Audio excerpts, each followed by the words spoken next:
I'm going to talk on foot drop. So a previous speaker talked on both legs. I'm going to talk only one part of one leg. So most of the time, foot drop is unilateral. So can anyone tell what is the commonest cause of foot drop, which many of us experience? Cause, that is the 15 minutes, and you sit with your crossed leg and attentively listen to everything. At the end of 1 hour, you will get foot drop. So commonest cause of foot drop, it is rather ischemic, not merely mechanical compression, is the involvement of lateral popliteal nerve or common peroneal nerve, or also called fibular nerve, because there's a tibial nerve. So it's a counterpart is fibular nerve. Slide changer. It's not working.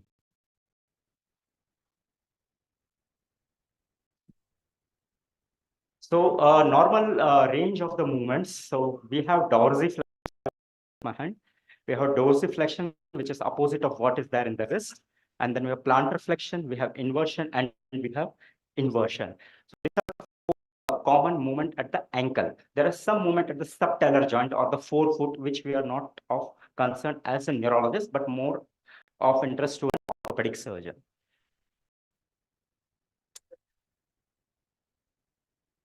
Okay. So what is foot drop? It is a self-explanatory term. Drops. So normally when we sit or when we stand or when we walk, foot does not drop, foot leviates. So it is just foot drop. So main culprit of foot drop is inability to dorsiflex. That is the main problem. Inability to dorsiflex causes foot drop. So foot is not a disease, it's a symptom or a sign of other disease. But it is very important to know what all things of foot drop. So there are main movement is dorsiflexion and dorsiflexion is with tibialis anterior muscle. It causes dorsiflexion, and also the EHL, anyone extends the digitorum, all contribute to the dorsiflexion. And the nerve supplying to this is deep peroneal nerve, which is root value L5, and up to some extent L4 and S1, but it is L5. And the next movement is eversion. Eversion is outside. I request all of you not to take pictures. It has been found in scientific study that people who take pictures do not retain anything in their brains. And luckily for all of you, Dr. Manas Panigrahi is live webcasting on YouTube, which can be viewed even later also. So please be attentive. Don't use your mobile phone, not only for talking, but also don't use for taking pictures. So another movement is eversion. Eversion is outside, which is with the help of peroneal muscle, and again it is L5 and S1. Then another movement is plantar flexion, which is down when you apply brakes or accelerator in the car. That is the plantar flexion movement. And it is by the posterior compartment with this gastrocnemius soleus. So it is very important to know that there are three compartments: anterior compartment for dorsiflexion, posterior compartment for plantar flexion, and lateral compartment for. So this posterior compartment, besides plantar flexion, it also helps in inversion. So when you see your foot, it is very difficult to have isolated dorsiflexion or isolated plantar flexion. There is some amount of inversion with plantar flexion and some amount of eversion with dorsiflexion. So this will help you to localize the lesions causing the foot drop. So nerve roots, like main nerve supplying the lower limbs, like at hip flexion, like this I always make. If you all neurosurgeon, you should always read Asia Impairment Scale, that is American Spinal Cord Injury Association. So they have given 5 root key muscles for upper limb and 5 key muscles for lower limb. So just always read that. So hip flexion is L1 or L2. Knee extension is L3. Dorsiflexion L4. Plantar flexion L5. So then EHL is L5 and S1. Remember these 5 key muscles in the lower limb, and you will be able to localize most of the neurological disorders causing paralysis of part or whole of the lower limb. So what are the symptoms of foot drop? How a patient with foot drop presents? So obviously patient does not tell I have foot drop. He does not know the word foot drop. So most of the children, how they present that they tend to fall because their foot or toe touches before their heel touches, and they are not able to run. Most of the children run and jump around, and so because of foot drop. So is the common presentation in children. Whereas in adult person that tend to drag their foot. They may have some kind of trophic ulcer if there is a sensory loss at the tip of the great toe. And when you see obviously there is a weakness of dorsiflexion. So as I told you, in very rare cases, there will be isolated weakness of dorsiflexion. It will also version along with the foot drop. And it is a typical high steppage gait. So clinical examination, so you have to see for signs of motor as well as autonomic. Like motor is obviously there is a wasting, if there is a problem, but autonomic signs like loss of sweating, there may be vascular changes and trophic ulcers as well. So where all foot drop, like you heard from the paraplegia talk that tumor right in the center in the vertex, which will compress both the paracentral lobule, can cause paraplegia. So similarly, if there is a unilateral case reports that since representation of the pyramidal tract is more of distal to proximal, so patient presents with more of foot weakness before he develops knee or hip weakness. So early sign can be foot weakness, which can mimic like foot drop. And then come down, the spinal cord, isolated spinal cord injury or spinal cord infarction tumor is very unlikely to present with foot drop. It is usually associated with other things. Whereas the L5 root is the first thing in the lower motor neuron which presents with foot drop. Then comes the lumbosacral plexus, sciatic nerve, now. So we'll go one by one to each. Now, all of this can cause weakness of dorsiflexion.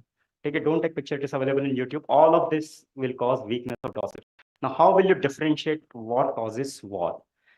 So, as I told you, the sciatic nerve. So, first we'll start with peripheral nerve, then we'll go to the root. Sciatic nerve supplies the almost, except for the anterior thigh, which is supplied by the femoral nerve. The rest, almost all muscles of the lower limb are supplied by the sciatic nerve. The sciatic is the biggest nerve, so as it goes down, it already had supplied the hamstring muscles, the thigh muscles. Once it reaches the apex of the popliteal fossa, it divides into lateral and tibial nerve or common peroneal nerve. You can get common peroneal nerve will again divide into superficial peroneal nerve and the deep peroneal nerve. Now, superficial peroneal nerve will go to lateral compartment of the leg and will supply the everters, and deep peroneal will go to anterior compartment and will supply the dorsiflexor, extensor digitorum, and extensor hallucis. Whereas the tibial nerve will go to the posterior flexor muscle. So this is the distribution of the lower limb nerve supply. So what happens when there is a sciatic nerve injury? So if the sciatic nerve injury is fossa, so even the hamstring will be affected, knee flexion weakness. But most of the time, sciatic nerve injury is distal to that. And commonest causes like total hip replacement or injection of palsy. So if there is complete sciatic nerve injury, patients will get what we get a flail foot. So neither dorsiflexion nor plantar flexion nor inversion. Whereas if it is only common peroneal nerve involvement, then patient will have weakness of dorsiflexion and eversion. And if it is L5 root, so L5, it also supplies the gluteal abductors. So there will be weakness in addition, gluteal abductors beside the foot weakness. So it is very important to examine the hip movement in patient with foot drop. If there is a gluteal weakness, the abduction of the hip weakness, that indicates L5 root involvement rather than the distal involvement. Now, sensory is also up to some extent is useful, but I would not recommend using sensory as roots and the nerves, and it does not follow strict line of control as it is written in most of our anatomy textbook. There is no black line between L5 and S1 or common peroneal nerve and superficial nerve. So sensory is not very much reliable in localizing the lesion. Other symptoms like the peripheral nerve and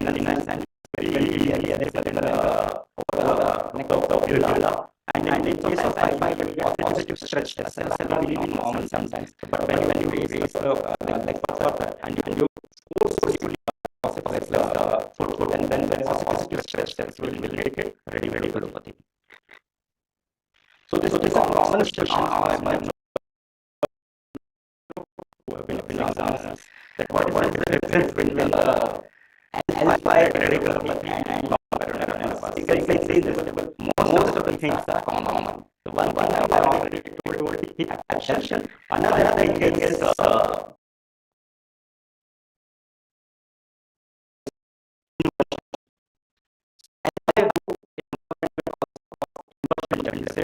whereas version deficit. We call common reflection and version deficit. So this is another point of differentiation between alpha and common now. So coming to the gate of the process, this is the normal gate, like when we walk, like we touch first before we touch the toes. So what happens in patients with foot drop? It does not touch the heel first. But it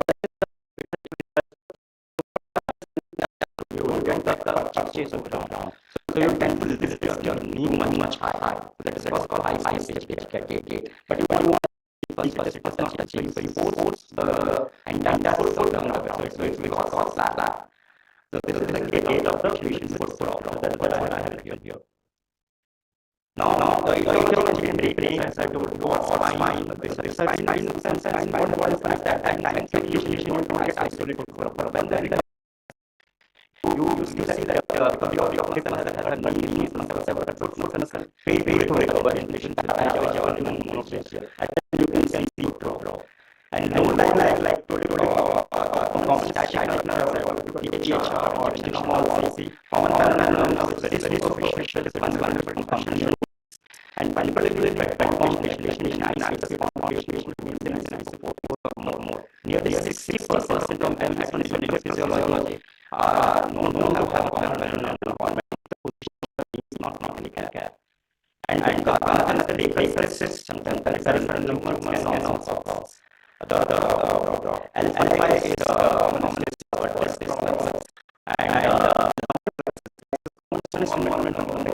and in patients cancer, particularly metastasis in the and when metastatic neuropathy, genetic neuropathy, which is more often cancer than any other diseases. So bilateral drop, like what was called bilateral cause bilateral drop, like sometimes can cause bilateral drop. And neuromuscular myasthenia conference and this are all common cause of bilateral drop. So localization starts out with the brain involvement, like edema, sensitivity, like resistance and positive, and spinal also resistance and positive. In localization and that will be an sign or one piece of legs. And whereas high besides those extension is complete contraction that will be involved. In the most plexus, you will have other aspects of the heel also involved because posture not only the drop. So you have other signs and localized lesions. With analytical heel, the analytical basically consists of shatting and weakness of long characteristic of radical is also drop. So that's the differentiation from one now. The investigation is some brain or peripheral you can do MRI or ultrasound in case of surface tumor. And I don't know whether and CVME and ENG already classified this so this also you can do the vision. So now show you videos. So these are the ways. And I'll look on you to answer. Take a look at this child. Just look, observe. So I asked her to lift the right foot. She did, and I asked her to lift that left. She was not able to lift that leg, but she was not able to lift the next leg. Then I'm just doing this small child. I don't have hammer, like in just finger, and you can see the nature also. You want to answer, you want to take it. You can answer now the pause. Buddy. Great. Monomyelic cerebral palsy. Anybody else? So what did you notice? Obviously, right is not shape, but you lift the foot left is not able to lift the foot. She is thinking that compensates for the lack of ability to lift the foot. And you can see she not inward, and see the patella reflex, wrist, and left side over there. Something else is over there. It is just a little angular. Now you see the gate. Her main problem was foot weakness, and this is how she was walking. So what type of gait is this? It's a second gait. So what is the final diagnosis? Clinical I'm not going to give more imagination of it. So it's a case of ataxic sleep paralysis. Paralysis is more over the limb, more distal with ataxia. So where is the localization? Chemical paralysis. One. Thank you. Standard sleep color. I don't know my. So it can be anywhere, middle, or one bomb. So this chat had diffuse midnight glamour for the elements. One more case.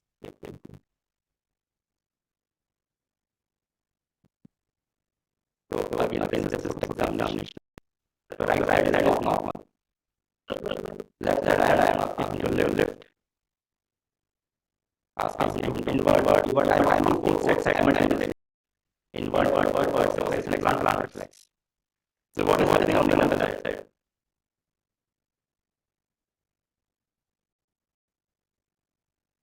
I am asking him to do both sides simultaneously. He is able to do only on the right side. What is that? Stand and speak now. If you have to hold enough, stand and speak. Residents now. Correct now. All of you must know. So I tell my resident to ask, don't ask silly questions here rather than to give silly answers in exams. So don't I'm not your examiner. So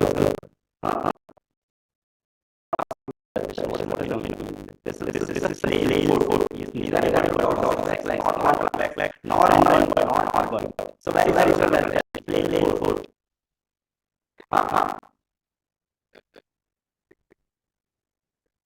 Correct. So it's a shadow now. So he is not able to do anything. You're going to have high predictive. It's a case of shadow. One symptom of foot drop, like patients, they just very like they must have heard number of symptoms like slap clamping and high speed gait. One of the symptoms is inability to hold chapel. So this poor patient was not able to hold a chapel. She has to ride Sufi keyboard with the chapel. So he's got 5 foot drop. And tell me what is all this 5 foot drop. I'm left the foot. Obviously, when she is not able to do the movement, it comes at the research. She is extended instead of solving. And so her son is trying to correct something. So what is trying to correct is feet. Why feet are crossing each other? So what is the diagnosis? The spastic paralysis by the foot drop. So that's it. Okay, bye.